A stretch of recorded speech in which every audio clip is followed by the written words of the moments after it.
ശീതയുദ്ധകാലത്തിന് ശേഷം ലോകം കണ്ട ഏറ്റവും ഭീകരമായ സൈനിക വിന്യാസങ്ങൾക്കും വാക്പോരുകൾക്കും സാക്ഷ്യം വഹിച്ചുകൊണ്ട് അമേരിക്കയും റഷ്യയും യുദ്ധത്തിന്റെ വക്കിലേക്ക് നീങ്ങുകയാണ്.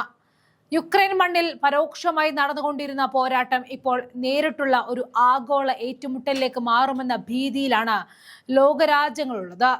അതിനിടയിൽ ഒരു ഞെട്ടിക്കുന്ന വെളിപ്പെടുത്തൽ ലോകം ഒന്നടങ്കം വിറയ്ക്കുകയാണ്. വടക്കൻ അറ്റ്ലാന്റിക് സമുദ്രത്തിൽ റഷ്യൻ പതാകയുള്ള എണ്ണ ടാങ്കർ പിടിക്കാനുള്ള അമേരിക്കൻ നീക്കത്തിന് ബ്രിട്ടന്റെ സഹായം ലഭിച്ചു എന്ന വെളിപ്പെടുത്തലാണ് ഇപ്പോൾ ഞെട്ടിക്കുന്നത്. ബ്രിട്ടീഷ് പ്രതിരോധ സെക്രട്ടറി ജോൺ ഹെയ്ലി തന്നെയാണ് ഇക്കാര്യം വെളിപ്പെടുത്തിയത്. അമേരിക്കയുടെ സഹായ അഭ്യർത്ഥന മാനിച്ച ഞങ്ങളുടെ സായുധസേന പിന്തുണ നൽകിയെന്നാണ് ഹെയ്ലി പറഞ്ഞത്. ഞങ്ങളുടെ വ്യോമതാവളം സൈനിക നടപടിക്കായി യുഎസിന് നൽകിയിരുന്നുവെന്നും കപ്പൽ പിടിച്ചെടുക്കുവോളം നിരീക്ഷണവും ഉറപ്പാക്കിയിരുന്നുവെന്നും ഹെയ്ലി വെളിപ്പെടുത്തി. റഷ്യൻ ഇറാനിയൻ ഉപരോധങ്ങൾ മറികടക്കുന്ന ശൃംഖലയുമായുള്ള ബന്ധമുള്ള ഒരു കപ്പലിനെയാണ് ഓപ്പറേഷൻ ലക്ഷ്യമിട്ടത് എന്നാണ് ജോൺ ഹെയ്ലി പറയുന്നത്. ഉപരോധങ്ങൾ ലംഘിക്കുന്നതിനെതിരെയുള്ള ആഗോള ശ്രമങ്ങളുടെ ഭാഗമായാണ് ഈ നടപടി. ബ്രിട്ടന്റെ ഏറ്റവും അടുത്ത പ്രതിരോധ സുരക്ഷാ പങ്കാളിയാണ് അമേരിക്കയെന്നും അന്താരാഷ്ട്ര നിയമങ്ങൾ പൂർണ്ണമായും പാലിച്ചുകൊണ്ടാണ് പിന്തുണ നൽകുന്നതെന്നും ബ്രിട്ടൻ കൂട്ടിച്ചേർത്തു. വെനസ്വേലൻ എണ്ണ വ്യാപാരത്തിന് മേലെയുള്ള ഉപരോധം ലംഘിച്ചെന്ന് ആരോപിച്ചാണ് റഷ്യൻ പതാകയുള്ള കപ്പൽ യുഎസ് പിടിച്ചെടുത്തത്. ബെല്ല 1 എന്ന് അറിയപ്പെട്ട മരിനേര കപ്പലായിരുന്നു പിടിച്ചെടുത്തത്. ഒരു റഷ്യൻ അന്തർവാഹിനിയുടെ അകമ്പടി മരിനേരയ്ക്കുണ്ടായിരുന്നുവെന്ന വാർത്തകളുണ്ട്. യുഎസ് ഭീഷണികളെ തുടർന്നായിരുന്നു റഷ്യൻ അന്തർവാഹിനിയുടെ അകമ്പടി സേവനം. അതേസമയം അമേരിക്കയുടെ നീക്കത്തിനെതിരെ റഷ്യ രംഗത്തെത്തി. സമുദ്ര നിയമങ്ങളുടെയും ലംഘനമാണ് യുഎസിന്റെ നടപടിയെന്നാണ് റഷ്യ കുറ്റപ്പെടുത്തിയത്. എണ്ണക്കപ്പലിലുള്ള തങ്ങളുടെ പൗരന്മാരോട് മാന്യമായി പെരുമാറണമെന്നും വേഗത്തിൽ നാട്ടിലേക്ക് തിരികെ കൊണ്ടുവരണമെന്നും റഷ്യ മുന്നറിയിപ്പ് നൽകിയിട്ടുണ്ട്.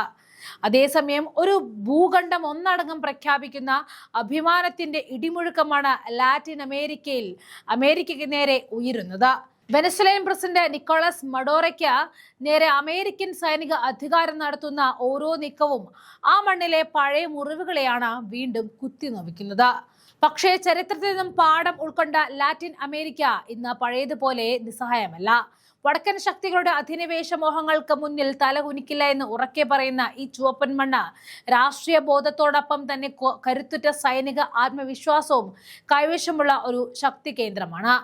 ഇതൊരു പ്രസിഡന്റിനെതിരെയുള്ള ആക്രമണമല്ല, മറിച്ച് സ്വതന്ത്രമായി ജീവിക്കാൻ ആഗ്രഹിക്കുന്ന ഒരു ജനതയുടെ കരുത്തിനെ പരീക്ഷിക്കാനുള്ള അമേരിക്കൻ ശ്രമമാണ്. ആ പരീക്ഷണം ഏറ്റെടുക്കാൻ ലാറ്റിൻ അമേരിക്ക ഇന്ന് സജ്ജമായി കഴിഞ്ഞു. അമേരിക്കൻ ഏജൻസികൾ നടത്തിയ അട്ടിമറികളുടെ ചരിത്രം ലാറ്റിൻ അമേരിക്കയെ ഒരു കാര്യം പഠിപ്പിച്ചു: പരമാധികാരം ചോദിച്ചു വാങ്ങേണ്ടതല്ല, അത് ശക്തി ഉപയോഗിച്ച് സംരക്ഷിക്കേണ്ടതാണ്. ക്യൂബ മുതൽ ബ്രസീൽ വരെയുള്ള ഇടതുപക്ഷ ഭരണകൂടങ്ങൾ ഇന്ന് വെറും ഗവൺമെന്റുകളായിരുന്നില്ല, മറിച്ച് ജനകീയ പ്രതിരോധം തീർക്കുന്ന സായുധ രാഷ്ട്രങ്ങൾ കൂടിയാണ്. ജനാധിപത്യം, മയക്കുമരുന്ന് തടയൽ തുടങ്ങിയ അമേരിക്കൻ വാദങ്ങൾക്ക് വെറും രാഷ്ട്രീയ തന്ത്രങ്ങൾ മാത്രമാണ് തിരിച്ചറിഞ്ഞ് ഈ രാജ്യങ്ങൾ സ്വന്തം സുരക്ഷ സ്വന്തം കൈകളിൽ തന്നെയാണെന്ന ഉറച്ച നിലപാടിലാണ്. നിലവിലെ രാഷ്ട്രീയ സാഹചര്യങ്ങൾ പരിശോധിച്ചാൽ ലാറ്റിൻ അമേരിക്കയിലെ ഇടതുപക്ഷ കമ്മ്യൂണിസ്റ്റ് ഭരണകൂടങ്ങൾ ഒറ്റയ്ക്കല്ല എന്ന് വ്യക്തമാകും. അമേരിക്കൻ അധിനിവേശത്തിനെതിരെ നിലകൊള്ളുന്ന ഈ രാജ്യങ്ങൾക്ക് പിന്നിൽ റഷ്യ, ചൈന തുടങ്ങിയ വൻ ശക്തികളുടെ കേന്ദ്രമായ പിന്തുണയുണ്ട്. ഇത് കേവലം പ്രാദേശിക രാഷ്ട്രമല്ല, മറിച്ച് അമേരിക്കയുടെ ഏകപക്ഷീയമായ ആധിപത്യത്തിന് എതിരെയുള്ള ഒരു ആഗോള ബദലായി മാറിക്കഴിഞ്ഞു. റഷ്യയെ സംബന്ധിച്ചിടത്തോളം ലാറ്റിൻ അമേരിക്കയിൽ തങ്ങളുടെ സ്വാധീനം വർദ്ധിപ്പിക്കുന്നത് അമേരിക്കയെ പ്രതിരോധിക്കാനുള്ള തന്ത്രപരമായ നീക്കമാണ്. സൈനിക സഹകരണവും സായുധ ഇടപാടുകളും വഴി റഷ്യ ഈ മേഖലയിൽ തങ്ങളുടെ സാന്നിധ്യം ഉറപ്പിക്കുന്നു. ചൈന ആകട്ടെ വൻതോതിലുള്ള നിക്ഷേപങ്ങളുടെയും സാമ്പത്തിക കരാറുകളിലൂടെയുമാണ് ലാറ്റിൻ അമേരിക്കൻ രാജ്യങ്ങളുടെ വിശ്വസ്ത പങ്കാളിയായി മാറിയത്. അമേരിക്കൻ ഉപരോധങ്ങൾ മൂലം തകർന്ന വെനസ്വേല പോലെയുള്ള രാജ്യങ്ങളുടെ സമ്പദ് വ്യവസ്ഥയ്ക്ക് താങ്ങായി നിൽക്കുന്നത് ചൈനീസ് വിപണിയും നിക്ഷേപവുമാണ്. ഇതിനൊക്കെ പുറമെ ഉത്തര കൊറിയയുടെ സാന്നിധ്യവും ഈ സഖ്യത്തിന് പുതിയൊരു മാനം നൽകുന്നു.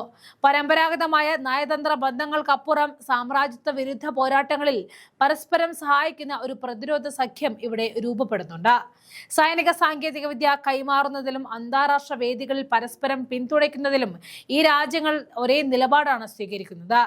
എല്ലാവരും ചേർന്ന് ലോക പോലീസിനെ ഇല്ലാതാക്കാനുള്ള ഒരു വലിയ പ്ലാൻ തയ്യാറാക്കുകയാണെന്നാണ് ഈ സംഭവങ്ങൾ നമ്മോട് പറയുന്നത്.